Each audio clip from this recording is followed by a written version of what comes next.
Good morning! Sobrang aga na naman nga nagising ni baby. Habang natutulog pa ako ay binidyoan siya ng ama niya. Ganyan talaga yung gawain ni baby tuwing umaga. Basta hindi siya nagugutom, hindi siya iiyak. Napansin niya sigurong gising na yung ama niya kaya ayan dumapa na.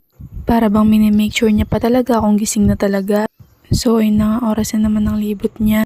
Lumabas na nga kami ng bahay para tumingin ang ulamin namin. Hindi ko nga alam kung anong meron at ang aga kong nagising ngayon. Nandito na nga kami sa kalsada at papunta na kami sa tindahan.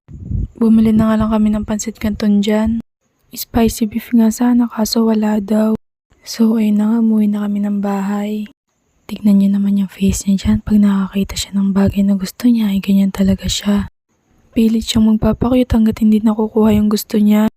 Habang nagluluto ako ay kumakain naman ng tinapay si baby. Gusto nga niya siya na yung magsusubo sa sarili niya. Tapos na nga ako magluto dyan at oras na para kumain.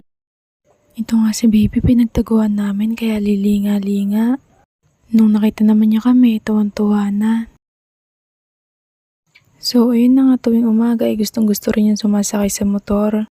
Kaya tuwing papasok yung ama niya sa trabaho ay sumasabay kami papunta ng kalsada. Nung nag 6 months nga si baby ay nagsimula na yung pagiging malikot niya.